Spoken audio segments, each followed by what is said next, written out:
Здравейте, приятели! Вчера съпругата ми изтърва едно пророческо слово без да иска. Не знам дали без да иска, не знам дали се усети, че е пророческо слово, но беше от тези, които, така просто си говориш в разговора, изведнъж някакво изречение или сентенция те застрелва и ти знаеш, че е от Бога. И ти знаеш, че е вдъхновено от Бога. Искам да споделя това, което съпругата ми каза вчера, което е свързано и кореспондира с това, което Бог е вложил в духът ми за настоящите времена, да насочиме погледа си към Господа. И така, докато си говорихме, Ваня каза следното нещо. Бог започва да прави ново нещо. Ще внимаваш ли на това, което Той прави? Това изречение направо ме застреля. Този въпрос, който Бог зададе към мене, ме застреля. Закова ме на място. И това изречение не е само към мен, но към тебе, към всеки един, който казва, че е християнин, който казва, че вярва в Исус Христос. Защото виждате ли, християнството днес толкова се е размило, че вече не знаеме, че вече не е ясно ние в кой вярваме. В Исус Христос ли вярваме?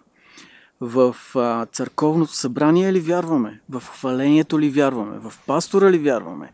В свободата да бъдем себе си, да изразяваме себе си.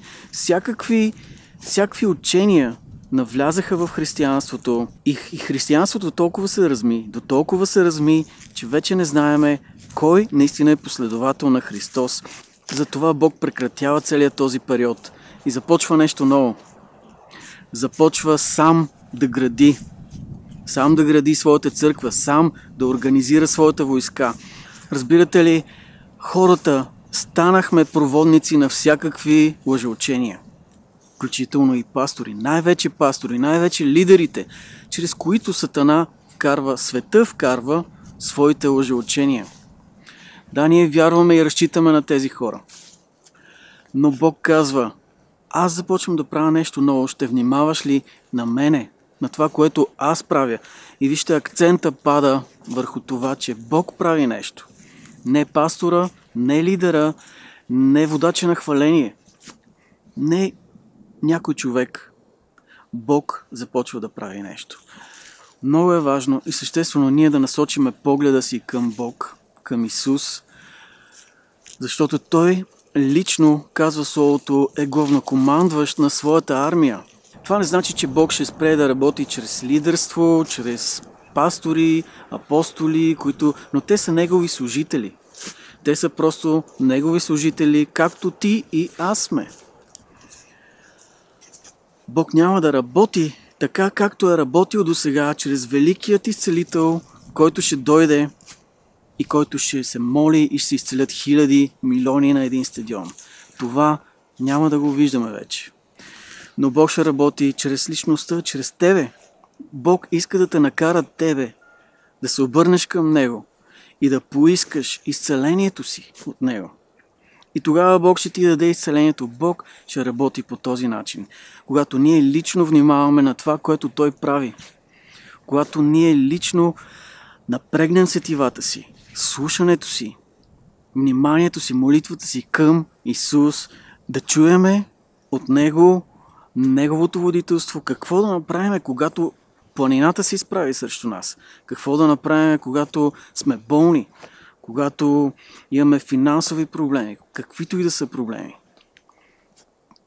Исус иска да отидеме при Него, лично при Него, защото Той има отговора. Само Той има отговор.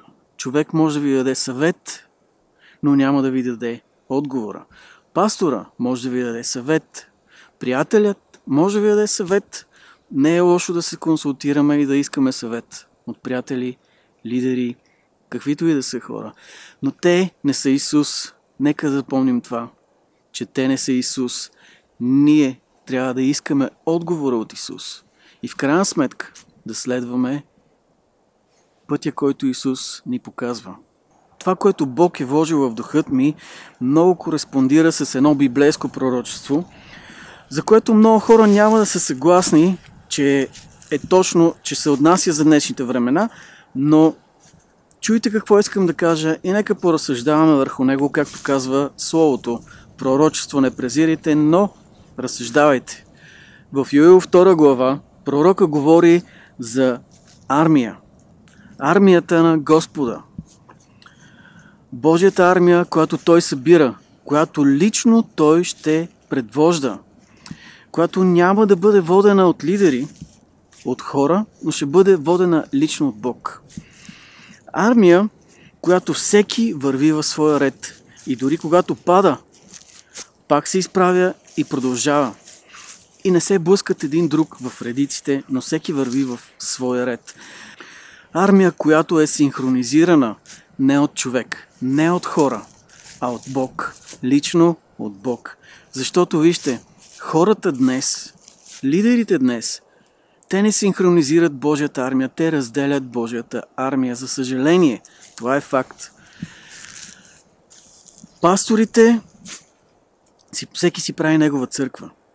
Всеки си прави неговата кошара, неговите овци и ги пази от чуждите овци. Извинявайте, но няма чужди овци. Всички овци са на Христос и Исус е пастиря.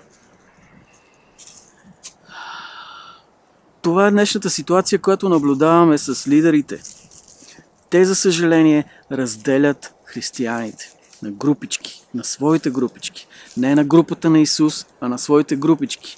Но това, което и Бог прави, това, което Исус прави, е да събира своята армия, която Той лично да синхронизира. Много хора ще кажат, това пророчество не се отнася за днешно време, това се отнася за други времена, които вече се е изпълнило и не става въпрос за хора или армия от хора, а армия от скакалци. Но вижте, много пророчества в Библията са се изпълнили за времето си, но те все още имат давност, защото времето циклично се повтаря. Събитията и периодите циклично се повтарят. Историята се повтаря. Соломон казва, няма нищо ново под слънцето. Тези пророчества, които са записани в Библията, голяма част от тях, през определен период от време те се повтарят. Това е ситуацията с това пророчество. То може да се е изпълнило.